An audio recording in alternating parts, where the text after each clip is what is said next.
पूरे भारत में और विश्व के अधिकांश देशों में ये सफेद वस्त्रधारी महिलाएं कौन हैं? पहले तो ये नहीं दिखाई देते थे और अब तो इनकी संख्या निरंतर बढ़ती जा रही है। क्या यही ब्रह्मा कुमारियां हैं? अगर हाँ हैं तो कौन है ये ब्रह्मा कुमारियां? किस प्रकार के सोच विचार लोग इनके प्रति रखते हैं? कुछ लोगों से सुना जाता है कि ये ब्रेन वॉश करते हैं, कुछ कहते हैं कि ये पति पत्नी को भाई बहन बना देते हैं। आखिर क्या है इनका और इनके राजों का सच? चलिए आज के इस वीडियो में इनके सच से रूबरू आपको करवाते हैं।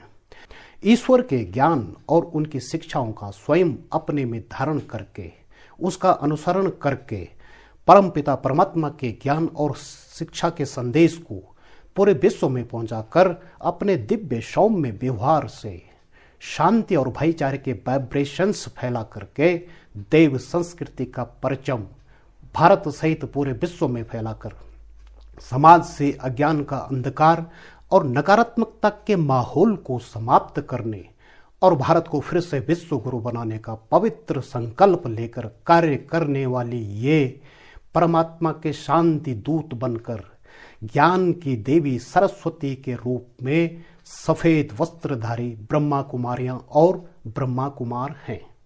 ये इनकी संस्था का नाम है प्रजापिता ब्रह्मा कुमारी ईश्वरी विश्वविद्यालय है। कहते हैं जब संसार में धर्म की ग्लानि होती है, बुराइयां अधर्म व्याप्त हो जाता है, तब स्वयं परमात्मा इस धरती पर अवतरित होकर अधर्म अज्ञान का विनाश करके नई सतयुगी सृष्टि का निर्माण करते हैं। अब ऐसे में ही परमात्मा ने 1937 में इस संस्था के मुखिया दादा लेखराज जी को आत्म साक्षात्कार देकर उन्हें प्रजापिता ब्रह्मा नाम देकर उनकी वाणी से दिव्य ज्ञान यज्ञ शुरू कराया। प्रारंभ में ओम मंडली के नाम से कार्य करने वाली यह प्रजापिता ब्रह्मा कुमारी ईश्वरी विश्वविद्यालय संस्था आध्यात्मिक क्षेत्र में पूरे विश्व में विख्यात हो गई और लोगों के जीवन में सकारात्मक परिवर्तन करके विश्व में शांति स्थापना का कार्य कर रही है। इस संस्था के भारत सहित अनेक देशों में हजारों राजयोग केंद्र हैं और प्रतिदिन लाखों विद्यार्थी यहाँ ज्ञान और राजयोग की शिक्षा लेते हैं और इस राजयोग मेडिटेशन के द्वारा अपने तन मन में व्याप्त बुराइयों कमजोरियों को दूर कर सकारात्मक और तनाव मुक्त होकर अपने जीवन को खुशहाल बनाते हैं।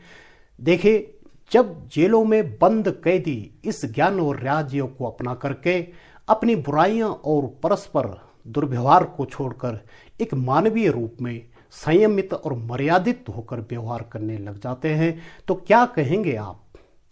इस संस्था का यह ज्ञान और राजयोग तो वास्तव में लोगों के लिए एक सकारात्मक परिवर्तन देने वाला है और जीवन को खुशहाल बनाने वाला है। नमस्कार।